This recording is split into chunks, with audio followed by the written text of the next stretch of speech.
কুল্লু নাফসিন যায়িকাতুল মাউত সুম্মা ইলাইনা তুরজাউন। আমানতু বিল্লাহ, সাদাকাল্লাহুল মাওলানাল আযীম। মানুষ তো এরকম রূপ ধারণ করেছে, জানাজার নামাজ যদি মনে করেন 10টায় দেওয়া হয়, আর সেখান থেকে যদি 5 মিনিট অতিক্রম হয় পিছন থেকে বারবার আওয়াজ আসে, আরে ভাই জানাজাটা কেন দেরি করতেছে, তাড়াতাড়ি পড়ান না।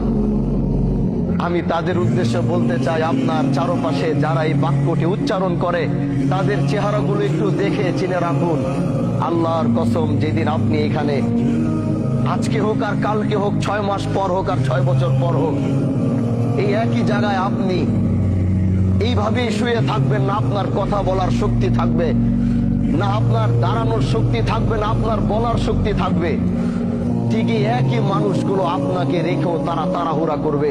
এটাই হচ্ছে পৃথিবী, আর এটাই হচ্ছে দুনিয়া।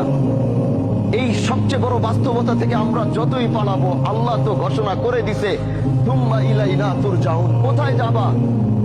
7 সাগর 13 নদীর নিচে, 7 সাগর 13 নদী পার করেও যদি তুমি লুকাবা, যেদিন আল্লাহর সাথে তোমার মুলাকাতের সময় আসবে, পৃথিবীর কোনো বাদশা নাই ওদিন তোমাকে আটকাইতে পারবে, পৃথিবীর কোনো ক্ষমতাশীল ব্যক্তি নাই ওদিন তোমাকে ধরে রাখতে পারবে।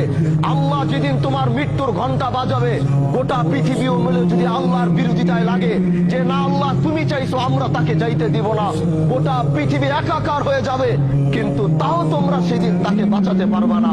আজকে আমার শহীদ ভাই, তার পৃথিবীর সবচেয়ে আপন হচ্ছে তার মা। যখন তার মা মৃত্যুর শয্যায় লড়ছিল, উনি তো সন্তান হিসেবে হাজারো চেষ্টা করেছে মাকে বাঁচানোর জন্য। এরকম হাজারো শহীদ মাকে বাঁচানোর চেষ্টা করেছে।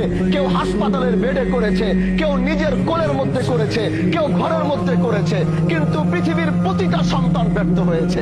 কারণ আল্লাহ বলেছে, কুল্লু নাফসিন যায়িকাতুল মাউত সুম্মা ইলাইনা তুরজাউন। তুমি যেখানে যাও, যেই প্রান্তে যাও, যেই দিক থেকে যাও, যেদিন তোমার মৃত্যুর ঘন্টা বাজবে, ওই দিন পৃথিবীতে তোমার থাকার আর কোনো অস্তিত্ব থাকবে না।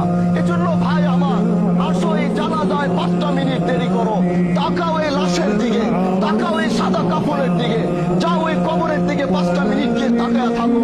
যেটা তোমারও ঘর হবে, যেটা তোমার বাবার ঘর হয়েছে, যেটা তোমার মার ঘর হয়েছে, যেটা তোমার বন্ধু বান্ধবের ঘর হয়েছে, যেটা তোমার নেতার ঘর হয়েছে, যাও একটা বার তাকিয়ে দেখো।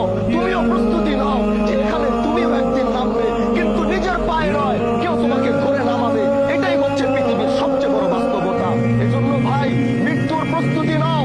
দুনিয়ার এই রঙিন স্বপ্নকে বন্ধ করো। এই রঙিন স্বপ্ন তোমাকে বারবার ধোঁকা দিয়ে আল্লাহর সাথে তোমার সম্পর্কের জুদা ঘটাইতেছে, আল্লাহর সাথে তোমার সম্পর্কের পার্থক্য এত করতেছে, তোমার আর রবের মধ্যে কোনো সম্পর্ক পাওয়া যায়